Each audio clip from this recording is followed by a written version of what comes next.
Hoje na coluna do Walter Longo nós vamos falar sobre o vidro, que é um velho conhecido de todos nós, mas que de uns anos para cá tem assumido novas formas, né, Walter? Exatamente, Marcelo. É interessante que o vidro, pouca gente sabe disso, mas o vidro tem uma estrutura molecular de líquido e não de sólido, o vidro que a gente conhece hoje.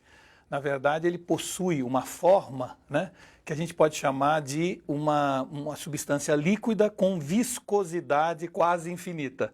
Mas, na verdade, a estrutura molecular do vidro que a gente conhece hoje é uma estrutura líquida. E o que a gente está vendo agora e observando, e mais recentemente foi, vamos dizer assim, desenvolvido na Alemanha e está chegando agora ao Brasil através de uma empresa chamada DPM Tecnologia, é o chamado vidro líquido, líquido de fato.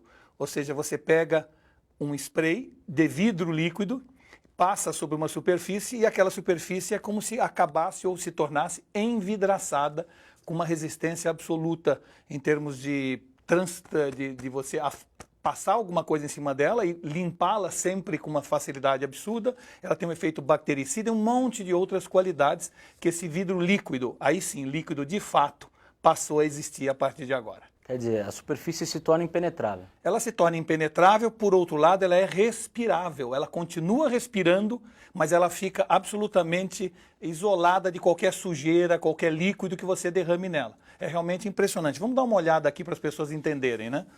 Aqui você tem, por exemplo, um tecido, onde se você jogar uma água, né, evidentemente, ela imediatamente, tá vendo? Ela penetra no tecido e o tecido fica azul mais escuro e você percebe que ele, de alguma maneira, penetrou essa água. Quando você coloca numa superfície que foi aplicado um spray de vidro líquido, veja o que acontece. Ele fica absolutamente impenetrável, apesar desse tecido continuar respirando. Ou seja, você pode vestir uma camiseta, pode vestir qualquer tecido e ele continua respirando normalmente, apesar de absolutamente impenetrável, seja para gordura, para tinta, para qualquer coisa. Tá? A mesma coisa, se a gente botar aqui num papel, vamos pegar um papel aqui para mostrar a vocês, olha o que acontece com o papel, né? Um papel quando você coloca água. E aqui, quando você coloca água, veja o que acontece. A água não penetra, por quê? Porque de certa forma, esse papel foi envidraçado.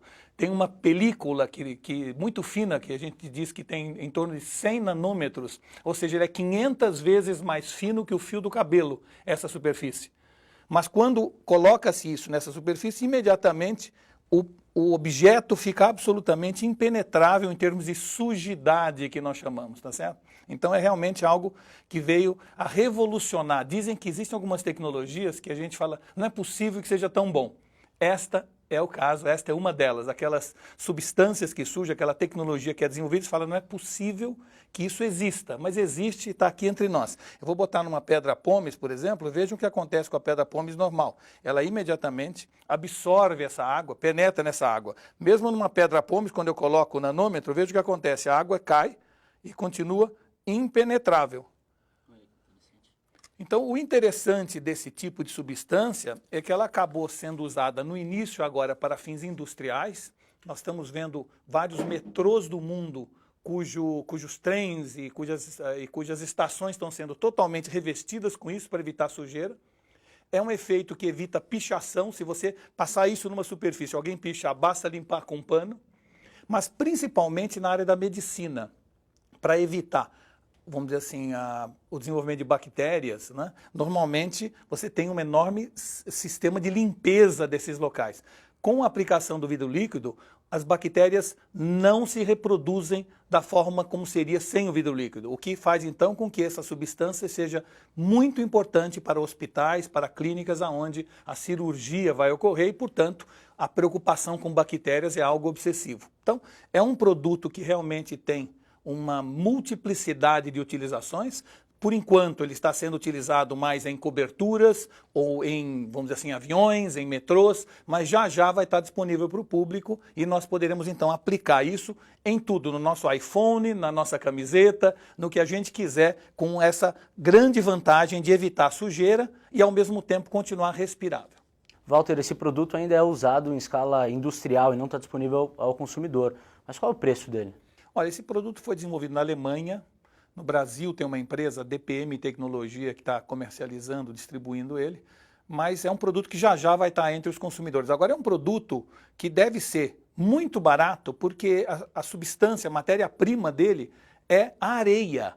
ou seja, a coisa, uma dos materiais mais abundantes na Terra. Na verdade, trata-se do que a gente chama de dióxido de silício, cuja matéria-prima para fazer o dióxido de silício nada mais é do que a areia que a gente encontra em qualquer praia aqui do Brasil. Bom, Walter, esse produto também vai proteger os eletrônicos da chuva, né? Os smartphones, por exemplo. Exatamente, da chuva ou de qualquer outro tipo de problema quando você derruba, por exemplo, esse celular seu, por acaso, dentro da pia, né? Ou seja, o importante desse produto, que no Brasil chama-se EcoGlass, esse vidro líquido, é que, na verdade, ele torna a superfície impenetrável para sujeira, para água, mas continua respirável. E isso é a beleza desse tipo de material.